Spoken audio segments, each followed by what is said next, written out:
on, guys? Welcome back to the channel. It has not been any warmer out here in Utah. We got plenty of snow on the ground, more snow to come. So if you're from Utah, you probably know exactly what I'm talking about. But regardless of that, we're gonna brave the cold, we're gonna bundle up, and we're gonna go tackle some required maintenance on our truck. So if you've seen the thumbnail, you probably already know that I'm talking about fuel filter and the water separator. Now, this isn't going to be a how-to. I think there's plenty of great how-to videos on doing this, but what we are going to talk about is why I'm doing it now, and we're going to talk about the things that my truck has been doing. My truck's been throwing me for a loop lately, and I think I know what it is, and that's why we're doing this. And I'll get into more detail as to why I think it's the fuel filter and separator. But it's exactly what we're going to go do. I hope it fixes it.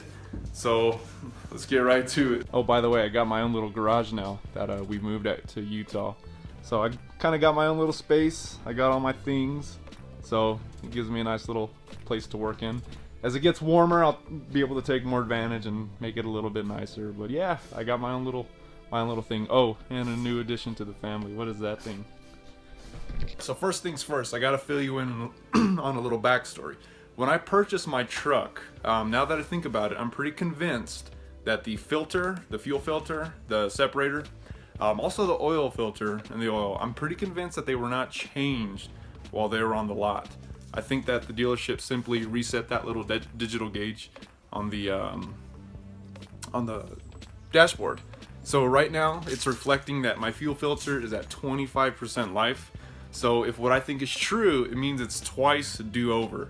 And that's why I think I'm having the issues, the stuttering, a very mild lope to my truck. It's noticeable. It's not like a true lope, but it is noticeable. Whenever you have your own truck, you tend to notice all the little noises, right? But I think that's why I'm having the issues that I am. So I'm really hoping that this fixes it. And again, it's not a how-to, but it's to stress the importance of doing something so simple like swapping out your filter, making sure you do it on time.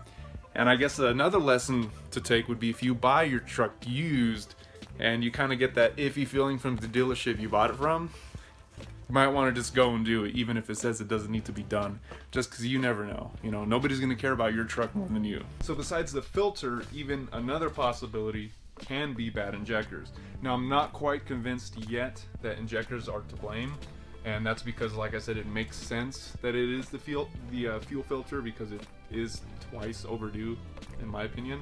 But another reason why I don't think it's the injectors is because I'm able to read, I'm able to get readings for them on my EasyLink Auto Agent. So even if you don't have a tuning package, if you purchase the Auto Agent on its own, it does work as a scan tool, as a diagnostics tool. We're able to read all sorts of different things that your truck won't tell you otherwise. So I should be able to put like a little video clip of, you know, what I see on my Auto Agent. You should be looking at that now. And from what I see, my, you know, PSI in terms of my injector readings looks pretty even across the board. And I don't think it's that. I know there's other symptoms that can mean bad injectors, and I'm not experiencing any of those yet. So if this doesn't help me out, then, you know, I'll probably just have to wait till it gets a little warmer and do some injector work, which I hope is not the issue. So I guess it doesn't look terrible. It definitely does not look brand new. It is a Wix filter, so that gave me a little bit of hope. It's not a Mopar filter, which means it's definitely not the original one. So that's good. But it doesn't mean that this was the latest filter. You know, this could have, again, like I said, the digital gauge could have been reset when this filter was, you know, installed twice over. So, like I said, it doesn't look brand new, but it doesn't look too bad. There is a lot of brown spots that are consistent throughout the filter. You may or not be able to see them on this camera. The fuel that came out looked pretty clean. So, you know, that was a little bit of relief, but I was hoping to find a lot more gunk in here, you know, to put my mind at ease. But I did Google this filter, and it was a little lighter in shade brand new, but it is soaked in diesel, which should hopefully account for the color. But like I said, there are a lot of brown spots throughout this filter. So I got the new one in. I haven't started the truck up quite yet, so I'm going to go ahead and do that and see if my issue is fixed. See, hopefully that little lope or that stutter is gone. And yeah, guys, we'll see. All right, fingers crossed.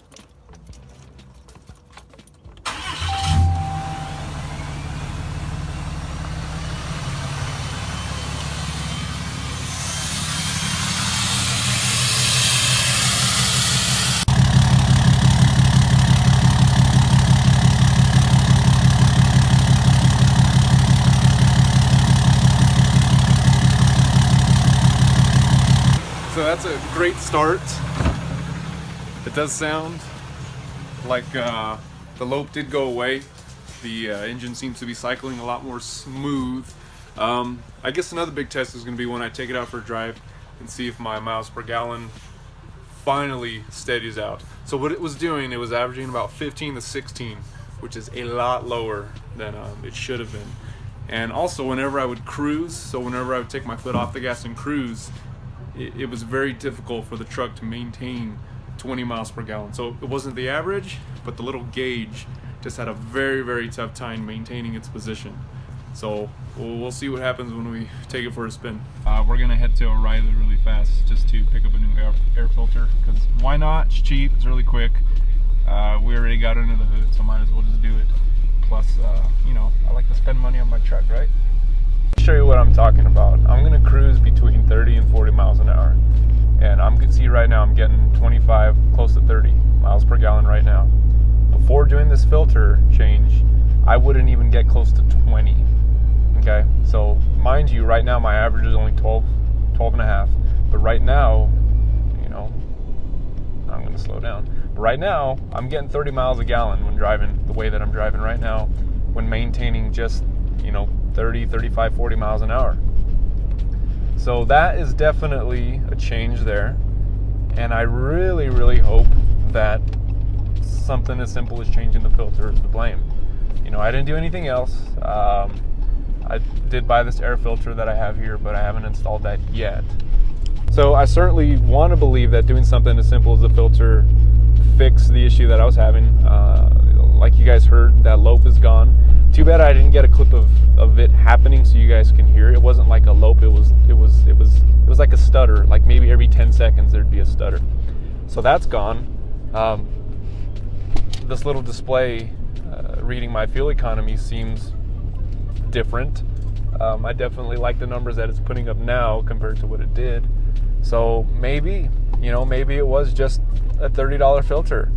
So again, this video is not to argue, is maintaining your truck necessary? Absolutely. That, you know, that's an argument. You need to perform your scheduled maintenance.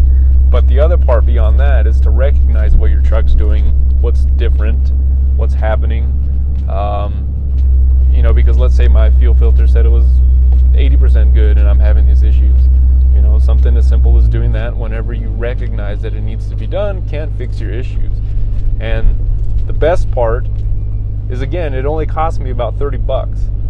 So you fix your problem at the lowest level possible, right? So things look pretty good. This truck has just been aggravating me lately, and it's probably because I'm paranoid, and I'm sure we're all guilty of that. If you own your truck and things start sounding different, it starts making different noises, you get paranoid and whatnot. So I at least have ease of mind knowing that that's done. That air filter, oh my god, I'm embarrassed to show it to you, but I got the new air filter in there now, and let's just say it's a lot better.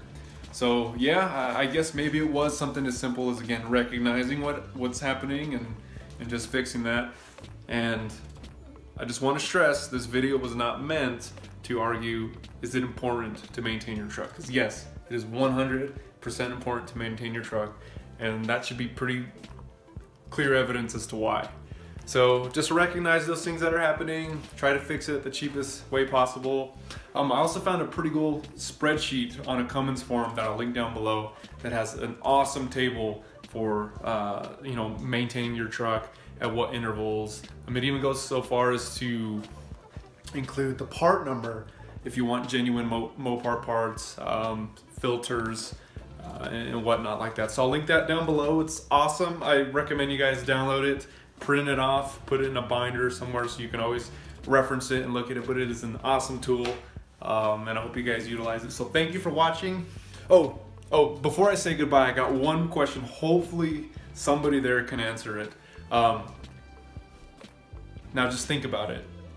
Do these trucks, if the truck registers that the fuel life or the life of the fuel filter is degrading, does the truck start doing stupid things so that way you take it to RAM?